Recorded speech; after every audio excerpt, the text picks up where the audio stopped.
ಎಷ್ಟೋ ಜನಕ್ಕೆ ಇಂಟ್ರೆಸ್ಟ್ ಇರುತ್ತೆ. ಈಗ ನನ್ಗೆ ಒಂದು ಆಧ್ಯಾತ್ಮ ವಿಡಿಯೋ ನೋಡುವಾಗ 2 ನಿಮಿಷ ಹಬ್ಬ ಅಂದ್ರೆ ಅಟೆಂಟಿವ್ ಆಗಿರ್ತೀನಿ, ಆಮೇಲೆ ಆಗಲ್ಲ. ಯಾಕಂಗಾಗತ್ತೆ? ಅದು ಎಷ್ಟೋ ಜನಕ್ಕೆ ಆಗತ್ತೆ, ನನ್ಗೆ ಅಂತ ಅಲ್ಲ, ಬಹುಶಃ ಎಷ್ಟೋ ಜನಕ್ಕೆ ಆಗಿರುತ್ತೆ. ಅಂದ್ರೆ ಹೋಗೋಣ ನೋಡೋಣ ಅದ್ರ ಬಗ್ಗೆ ಅಂತ ಅನ್ಸಿರುತ್ತೆ, ಮೆಡಿಟೇಷನ್ ತಗೊಳ್ಳೋಣ, 2 ನಿಮಿಷದ ಮೇಲೆ ಆಗಲ್ಲ, ಬೇರೆ ಕಡೆ ಡೈವರ್ಟ್ ಆಗೋದು ಅಥವಾ ಇನ್ನೊಂದೇನೋ ಆಗತ್ತೆ. ಈಗ ಇದಕ್ಕೆ ಈ ಪ್ರಶ್ನೆಗೆ ನಾನು ಸಣ್ಣ ಒಂದು ಪ್ರಶ್ನೆ ಕೇಳ್ತೀನಿ. ಹಂಗಾರೆ ಏನು ಅವರ್ಗಟ್ಲೆ ಇಲ್ಲಿ ಸ್ಪೆಂಡ್ ಮಾಡಬೇಕು ಅಂತ ಈಗ ಅನ್ನಿಸ್ತಾ ಇದೆ ನಿಮಗೆ? ಇದು ಮಾಡೋದು ನಾನು ಅವರ್ಗಟ್ಲೆ ನನ್ಗೇನು ಅನ್ಸೋದೇ ಇಲ್ಲಪ್ಪ ಅನ್ನೋದೊಂದು ವಿಷಯ ಹೇಳಿ ನನಗೆ. ನನಗೆ to be frank social media ಅಂತ ಅನ್ಸುತ್ತೆ. ಎಷ್ಟು ಗೊತ್ತೇ ಆಗಲ್ವಲ್ಲ ಸರ್, 1 ಅವರ್ 2 ಅವರ್ 3 ಅವರ್. ಸೊ ಅದಕ್ಕೆ ಹೇಳೋದು ನಮ್ಮ priorities. What is our priority makes you.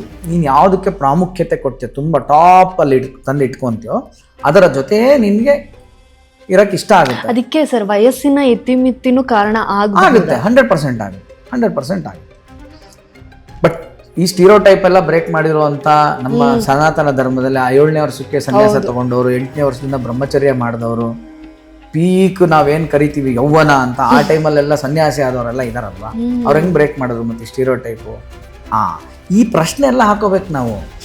ಇದು ಹೆಂಗ್ ಅವ್ರಿಗೆ ಪಾಸಿಬಲ್ ಆಯ್ತು, ನನಗೆ ಯಾಕೆ ಆಗ್ತಿಲ್ಲ ಅಂತ. ಅವಾಗಷ್ಟೇ ಅಲ್ವಾ ಸಬ್ಜೆಕ್ಟ್ ಬಗ್ಗೆ ಆಸಕ್ತಿ ಬರೋದು.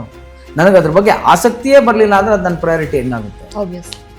ಸೊ ಅದಕ್ಕೆ ಗುರುಗಳು ಏನು ಹೇಳ್ತಾರೆ ಅಂದರೆ, ಮನಸ್ಸನ್ನ ಹಿಂಸೆ ಮಾಡಿಸ್ಬೇಡಿ, ಮನಸ್ಸಿಗೆ ಹಿಂಸೆ ಕೊಡಬೇಡಿ, ಅದು ಸ್ಪ್ರಿಂಗ್ ಇದ್ದಂಗೆ. ಇವಾಗ ನಾನೇನೋ ಇದನ್ನ ಹೇಳ್ದೆ, ನೀನು ರೀಲ್ಸ್ ಎಲ್ಲ ನೋಡೋದು ಬಿಟ್ಬಿಟ್ಟು ನಾಳೆಯಿಂದ ಮೆಡಿಟೇಷನ್ ಮಾಡ್ತೀನಿ ಫೋರ್ಸಬ್ಲಿ ಅಂತಂದ್ರೆ ನೀನು ಸ್ಪ್ರಿಂಗ್ ಹಿಂಗೆ ಮಾಡ್ದಂಗೆ ಆಗುತ್ತೆ. ಒಂದಿನ ಭಡಕ್ ಅಂತ ಬಿಟ್ಟರೆ ಆ ಸ್ಪ್ರಿಂಗ್ ಮೊದಲಿಗಿಂತ ಇನ್ನೂ ಹಾರುತ್ತೆ.